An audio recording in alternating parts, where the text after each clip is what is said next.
Magandang araw mga karelasyon. Alam mo ba, minsan sa buhay, darating ka sa punto na hindi mo na alam kung sino ang kakampi mo, kung sino ang mahal ka talaga, o kung sino lang ang nandyan kapag maayos at magaan pa ang lahat.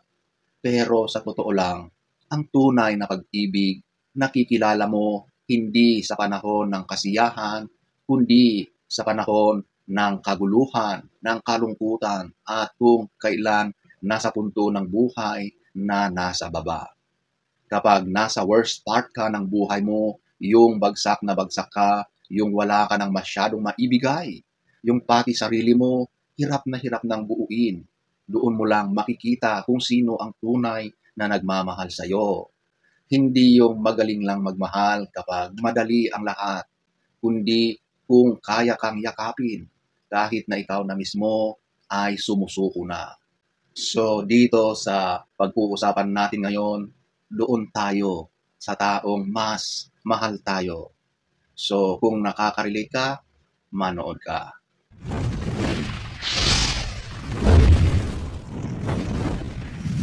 Mga karelasyon, doon tayo sa nakikita, nararamdaman natin na mas mahal tayo. Madaling sabihin, pero ang hirap gawin. Kasi sanay tayong piliin yung taong gusto natin. Kahit alam nating tayo lang ang lumalaban. Kasi nga, may kilig, may excitement, punong-puno ng thrill, masaya. Pero pag tumagal, mapapagod ka rin. Ang tanong, pag dumating ka sa punto na pagod ka na, sino na ang kakampi mo? Yung mahal mo ba? O yung taong mas mahal ka? Ang taong mas mahal ka, hindi mang-iiwan kapag naghihirap ka na.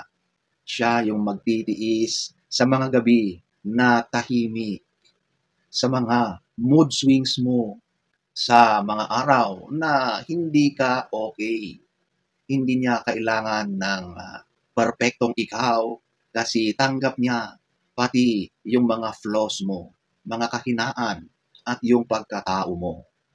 Ang problema kasi sa atin, gusto natin lagi yung exciting. Pero nakakalimutan natin ang tunay na pagmamahal, hindi palaging exciting. Minsan nakakainip, boring. Yung mas mahal ka, kahit hindi ka laging sweet sa kanya, kahit madalas mainit ang ulo mo, hindi niya sinasabayan ang galit mo kasi mahal ka niya. At alam niya, minsan, kailangan mo lang ng yakap, hindi ng mga paliwanag. At sa mga oras na bagsak ka, hindi siya aalis. Hindi siya magsasabi na hindi ko na kaya. Ang sasabihin niya, kaya natin ito. Nandito ako.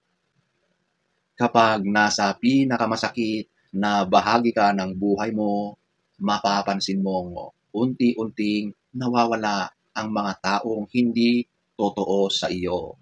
Yung mga akala mong forever, magiging panandalian lang pala sila.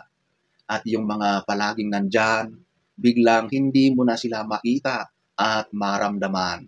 Pero alam mo kung sino ang natitira at laging nandyan sa tabi mo. Yun yung taong mas mahal ka.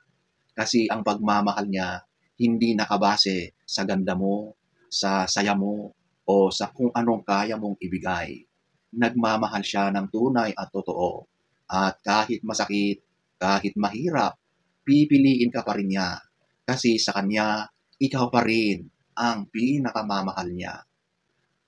Maraming tao ang gusto lang ng highlight, mga highs ng isang relasyon. Yung laging masaya, yung kayo ay nagtra-travel, yung mga sweet moments, yung mga masasayang posts sa social media. Pero pag dumating na ang problema, bigla na silang naglalaho. Yung dating salita na tayo, nagiging ako, nagiging kami. Doon mo nasusukat ang isang relasyon. Hindi sa kung gaano kayo kadalas mag-date, kundi kung paano kayo lumalaban sa unos, sa bagyo ng buhay. doon mo marirealize, mas mabuting piliin yung taong mas mahal ka. Kasi kahit sa pinakamadilim mong gabi, may isang tao pa ring nananatiling liwanag sa madilim mong gabi. At sa bandang dulo, hindi mahalaga kung sino ang unang minahal. Ang mahalaga kung sino ang hindi bumitaw noong ikaw na mismo ang sumusuko. Kung nararamdaman mong napagod ka na at parang hindi mo na kaya, huminga ka muna. Huwag mong ipilit yung taong hindi marunong manatili sa'yo.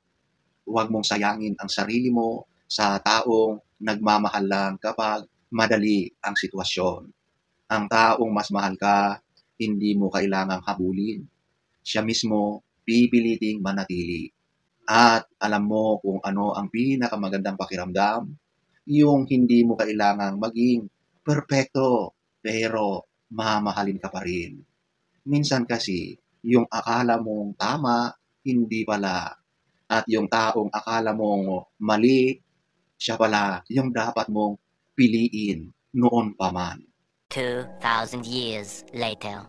Kaya kung dumating ka sa punto na kailangan mong pumili, doon ka sa taong mas mahal ka.